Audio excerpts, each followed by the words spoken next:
Assalamualaikum warahmatullahi wabarakatuh.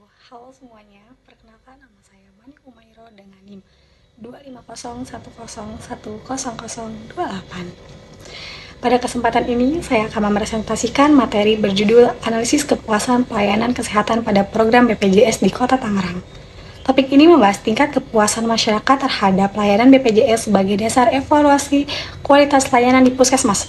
Langsung saja, yang pertama adalah latar belakang. Kesehatan merupakan kebutuhan dasar yang mempengaruhi kualitas hidup masyarakat. Pemerintah melalui program JKN yang dikelola BPJS Kesehatan berupaya menyediakan layanan kesehatan yang adil dan terjangkau.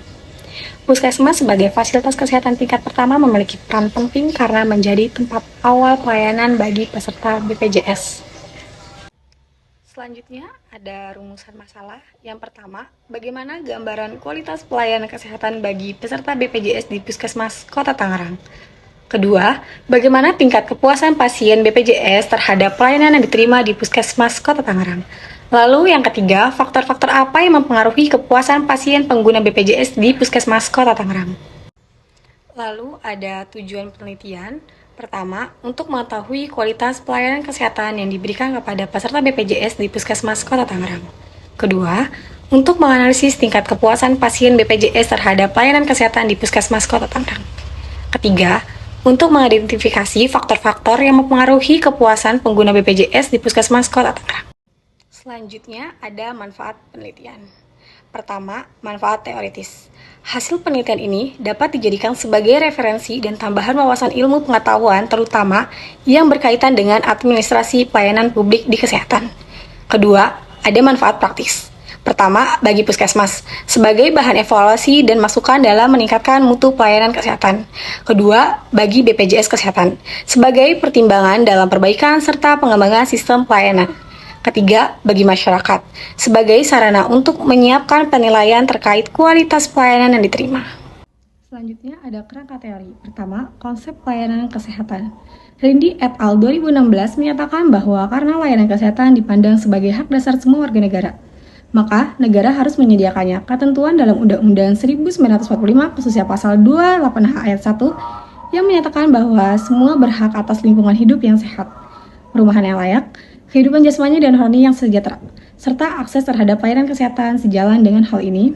Selain itu, negara harus menyediakan saran pelayanan publik dan fasilitas layanan kesehatan yang memenuhi standar sesuai dengan pasal 34 ayat 3 Rindi et al. 2016. Layanan kesehatan menurut Rindi et al. 2016 mencakup semua kegiatan yang dilakukan baik secara terpisah maupun bersama-sama dalam suatu organisasi dengan tujuan menjaga dan meningkatkan kesehatan, mencegah dan mengobati penyakit, serta memulihkan keadaan kesehatan individu, keluarga, kelompok, atau masyarakat umum. Kedua, ada kepuasan pelayanan. Fasilitas layanan kesehatan mengacu pada Dewi 2022. Seseorang merasa puas ketika apresiasinya terhadap suatu barang atau jasa dan suatu kegiatan memenuhi harapannya. Staf medis, fasilitas layanan kesehatan dapat berkontribusi terhadap kepuasan pasien ini dengan memberikan perawatan yang baik. Oleh karena itu, jika pasien tidak merasa puas dengan tingkat perawatan, mereka akan mengeluh kepada pihak rumah sakit. Tingkat kepuasan seseorang, kegembiraan yang mereka diperoleh dari membandingkan kesehatan mereka terhadap suatu produk atau layanan dengan harapan mereka akan menurun jika kekhawatiran tidak segera ditangani. Kepuasan pasien ini dapat dicapai dengan bantuan tenaga medis di lembaga pelayanan kesehatan. Oleh karena itu, jika terapinya tidak memadai, pasien yang tidak puas akan mengeluh kepada pihak terkait. Jika keluhan tidak segera diselesaikan, pengajuan akan menurun. Ketiga, kebijakan kesehatan. Salah satu kebijakan kesehatan pemerintah adalah Jaminan Kesehatan Nasional. Kebijakan diskresioner dalam pelayanan kesehatan oleh Badan Penyelenggara Jaminan Kesehatan et al. 2019. Program ini bertujuan untuk memberikan akses layanan kesehatan yang adil dan setara bagi semua warga negara, dengan struktur premi yang mirip dengan asuransi kesehatan pada umumnya. Salah satu cara penerapan kebijakan ini adalah melalui Badan Penyelenggaraan Jaminan Sosial (BPJS) yang juga disebut BPJS Kesehatan. BPJS Kesehatan memastikan bahwa semua warga negara memiliki akses ke layanan kesehatan melalui sistem premi. Menurut panduan pelaksanaan BPJS Kesehatan, puskesmas dan klinik yang diklasifikasikan sebagai fasilitas pelayanan kesehatan primer adalah lembaga pelayanan kesehatan pertama yang harus digunakan oleh masyarakat umum untuk memperoleh layanan medis. Badan Penyelenggara Jaminan Sosial, yang juga disebut BPJS Kesehatan, menjamin setiap orang memperoleh layanan kesehatan melalui sistem iuran. Menurut panduan pelaksanaan BPJS Kesehatan, puskesmas dan klinik yang diklasifikasikan sebagai fasilitas pelayanan kesehatan primer adalah lembaga pelayanan kesehatan pertama yang harus digunakan oleh masyarakat umum untuk memperoleh layanan medis. Selanjutnya ada metode penelitian. Pertama, jenis dan pendekatan. Penelitian metode ini bersifat kualitatif. Informasi yang disampaikan dalam bentuk kata-kata yang bermakna atau dengan kata lain informasi yang dideskripsikan dalam bentuk non-numerik dikenal sebagai data kualitatif. Kedua, ada sumber dan data. Sumber data penelitian dibagi menjadi dua kelompok untuk memastikan pengumpulan data yang akurat.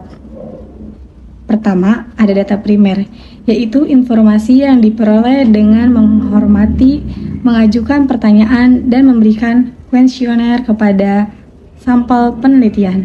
Kedua, ada tinjauan pustaka yang meliputi pemeriksaan bahan referensi atau temuan penelitian lain dari jurnal atau makalah, digunakan untuk mengumpulkan data sekunder bagi penelitian. Ketiga, ada teknik pengumpulan data. Untuk memperoleh data primer, penulis melakukan penelitian langsung, khususnya penelitian lapangan. Pertama, ada observasi. Rumah Sakit Rehabilitasi Medis Kabupaten Aceh Timur akan diamati untuk mengumpulkan data lapangan bagi penelitian ini. Kedua, wawancara. Untuk melaksanakan penelitian ini, dilakukan kontak langsung dengan staf dan administrasi Rumah Sakit Rehabilitasi Medis Kabupaten Aceh Timur. Ketiga, kuesioner. Dengan memberikan pernyataan dan pertanyaan kepada partisipan.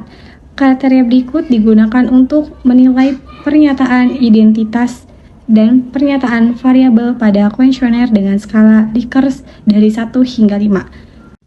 Sangat setuju mendapat skor 5, skor 4, netral mendapat skor 3, tidak setuju mendapat skor 2, dan sangat tidak setuju mendapatkan skor 1.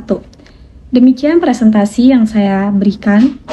Kurang lebihnya saya mohon maaf. Wassalamualaikum warahmatullahi wabarakatuh.